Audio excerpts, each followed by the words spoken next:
The stone hatch opens with a metallic groan. It's 9 p.m., December 25th, 1840. Cossette steps over the edge, one foot on cold limestone, then the other. Below him, darkness. The chute descends 14 feet into the William Collector, Montreal's first stone masonry sewer, a tunnel of squared limestone blocks running 500 meters beneath Place Duville, 4 meters wide, nearly 3 meters high. As water flows constantly, the Little Saint Pierre River, now buried underground, mixed with waste from 60 merchant stalls at St. Anne's Market above. He's hungry, has been for days. The butcher's words still burn. "Get out of here, you vagabond." But Cossette watched where the scraps went. Through this hatch, into the chute. Meat trimmings, fat, unwanted organs. Oh, food that no one wants, but that might keep him alive through Christmas night. His empty stomach drives him forward. He lowers himself into the disposal shaft, fingers gripping the rim, boots searching for purchase on slick stone. St. Anne's Market had been built 8 years earlier in 1832, the same year construction began on the William Collector. The market's architect, John Wells, designed it as a 2-story neoclassical building stretching over 100 meters along Place Duville. 60 merchant stalls ringed it. Butchers plucked turkeys and chickens, sliced beef and pork, gutted rabbits and deer. Fishmongers displayed eels and pike on beds of ice. Bakers sold fresh bread. Farmers brought turnips, carrots, cabbage, potatoes. The market thrived because of one innovation: waste disposal chutes built directly into each stall, leading straight down to the William Collector below. Drop your fish guts through the hatch, toss your vegetable peelings into the shaft. The sewer would carry it all away. The hatches kept smell manageable, though in summer the stench could still overwhelm. Cossette had arrived at the market that morning hoping for charity. Christmas Day. Surely someone would spare a coin, a piece of bread, something. But Montreal in 1840 was not generous to vagabonds, and the city's population had swelled past 40,000, many of them Irish immigrants fleeing poverty at home only to find more poverty here. Cossette was one face among thousands who slept in alleyways, begged at market stalls, scavenged for survival. The butcher had threatened to call the police, or worse, to use his carving knife. Cossette had retreated, but he'd watched the butcher open the hatch at the end of the day, watched the meat scraps slide down the chute. Some stuck halfway, fat caught on rough stone, organs wedged in corners. Now at 9 o'clock the market is closed, empty. Silent except for the wind cutting across Place Duville. Cossette crouches at the butcher's stall, lifts the hatch. Cold air rises from below, carrying the smell of decay and sewage. His hands shake, not from cold, from hunger, from desperation. He sees them, chunks of fat, a pig's liver, pieces of gristle still clinging to bone, just out of reach, lodged in the chute about 2 meters down. If he can lower himself far enough, stretch his arm, he can grab them. Cossette shifts his weight, both feet on the lip of the hatch now. He turns, facing outward, begins to descend backward into the shaft. His fingers grip the hatch edge, and his boots scrape against limestone blocks built by Scottish and English engineers who'd designed this sewer using techniques borrowed from British aqueducts. The blocks are precisely cut, tightly fitted, but they're wet, covered in grease and slime from 8 years of market waste. His left boot slips. His weight shifts. For a moment he holds on, fingernails digging into cold metal. Then his right hand loses grip. Under this video, you'll see a subscribe button, a small action with a big meaning. By pressing it, you're not only supporting the creation of more content like this, but you're also becoming part of the very exchange we've been talking about, giving and receiving in harmony. It's not about the size of the action, it's about the meaning. A simple subscription tells me these words reached you. It tells me that the effort, the late nights, and the discipline to bring this message forward mattered to someone on the other side of the screen. If you want to see how Cossette's fall echoes through nearly 2 centuries, please hit that like button.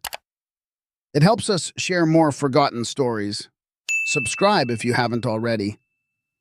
Back to the William Collector, December 25th, 1840. He falls 14 feet through darkness. His back strikes the collector's curved floor. Water closes over him, 30 centimeters deep. Yet he surfaces, gasping. December water. The temperature hovers just above freezing. Cossette tries to stand. His left leg won't support weight. He crawls forward through filth. The floor is curved, designed to withstand water pressure during spring floods. He moves by touch, one hand on limestone, the other pulling him forward. Complete darkness. No light from above. He's moving downstream, following the flow. If he can reach the outlet, and he can escape. But he doesn't know the distance, 500 meters, in darkness. With a broken leg, in water stealing his warmth, the tunnel echoes, every splash amplified. Ahead, a metallic sound, a barrier. He crawls for what feels like hours, might be minutes. Time loses meaning in darkness. His hands are numb. His leg throbs. The water seems deeper. A gate, iron bars spanning the collector's width, and catching debris before it reaches the river. Bars spaced 20 centimeters apart, wide enough for water, too narrow for a man. Cossette pulls at the gate. It doesn't move. Set firmly in limestone. He tries to squeeze between bars. His shoulders won't fit. Trapped between the chute he fell through and this iron barrier. The water is rising, or his strength is fading. His fingers lose grip. He slides down, submerges, surfaces. The cold has moved into his core. His body shakes. He tries to call out, just a whisper. Above him, 14 feet of stone. And it's Christmas night. The market is closed. No one will return until morning. No one knows he's here. His head drops forward. He lifts it, gasping. Again it drops. This time he doesn't have strength to raise it. The butcher returns to his stall 6 days later, December 31st. Yet the smell hits him before he opens the hatch. Not the usual sewage stench. Something worse, something dead. He complains to other merchants. They complain to city officials. A worker is sent down. The worker finds Cossette's body floating against the iron gate, bloated and pale, bobbing in water mixed with ice fragments, soggy bread scraps, vegetable peelings, bits of meat, the same food Cossette had been trying to reach. The body is removed through a downstream access point, and no one records his burial. No official inquiry is conducted. Another vagrant, another death in a city where death is common. But something changes in the William Collector after that. Merchants notice it first. The hatch at the butcher's stall, the one Cossette used, begins opening on its own. At night, around 9 o'clock, the same time he climbed down, workers secure it more carefully. It still opens. Then the sounds begin, moaning, metallic clanging, and both emerging from the collector at night, always starting around 9 p.m. Security guards working in buildings above the tunnel report hearing them. The sounds last for hours sometimes, echoing up through manholes and access points. Officials investigate, find nothing. The sounds continue. The William Collector served Montreal for 157 years. Water flowed through it from 1832 to 1989, when it was finally decommissioned and the flow diverted to modern interceptor sewers. That the tunnel was drained, cleaned, studied. Archaeologists examined it. Engineers marveled at its construction, squared limestone blocks laid with such precision that the structure had survived over a century and a half of constant use. In 1992, when Pointe, Callière Museum opened on the site where Montreal was founded, the first section of the William Collector was incorporated into the building. Visitors could walk through it. They see the craftsmanship of those Scottish and English engineers who designed something meant to last. But the collector remained mostly empty, mostly forgotten. Then came 2017, Montreal's 375th anniversary. The museum decided to open more of the collector to the public. Workers restored 110 meters of tunnel, installed lighting, created an exhibition called Memory Collector. On May 17, 2017, visitors walked through the sewer for the first time in decades. Yet the security guards noticed the sounds almost immediately. Always at night, always starting around 9 p.m., moaning that seemed to come from the limestone walls themselves. metallic clanging that echoed through the tunnel. The museum's official explanation: old pipes settling, water still moving through connected systems, acoustic anomalies in stone construction. But some guards refused to work late shifts alone in the section of tunnel beneath where St. Anne's Market once stood. Yet they report cold spots in areas where the temperature should be constant, shadows moving in corridors when no one else is present, the smell of decay appearing suddenly then disappearing just as fast. The museum doesn't advertise the haunting, doesn't need to. Word spreads among visitors. Some come specifically hoping to experience something. Most leave disappointed. But enough report strange sensations, sudden cold, unexplained sounds, the feeling of being watched, that the legend persists. Essar, the truth is simpler and sadder. A man fell into a sewer on Christmas night in 1840.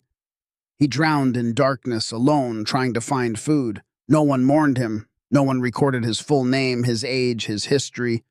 He was simply Cossette, a vagabond, one of thousands who died anonymous deaths in 19th century Montreal. What haunts the William collector isn't a ghost. It's the weight of that anonymity. It's the knowledge that beneath Montreal's streets, beneath its markets and museums and carefully preserved history, people died in darkness. People fell through cracks. People drowned reaching for scraps. The William collector still stands, 500 meters of precisely cut limestone blocks stretching beneath old Montreal. Visitors walk through it now, tourists and school groups and history enthusiasts. They see the vaulted ceiling, the curved floor, the gaps in mortar where joints have worn.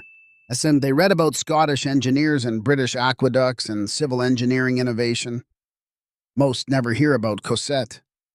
But at night, when the museum closes, when the lights dim and visitors leave, security guards sometimes pause in that section of tunnel where St. Anne's Market once stood, where hatches once opened to disposal chutes, where a vagabond climbed down seeking food on Christmas night in 1840, and they listen for moaning, for metallic clanging, for sounds that shouldn't exist in an empty, decommissioned sewer, sounds that start at 9 p.m., sounds that echo through limestone blocks laid nearly 2 centuries ago, sounds that might be nothing, might be pipes, might be water, might be something else entirely.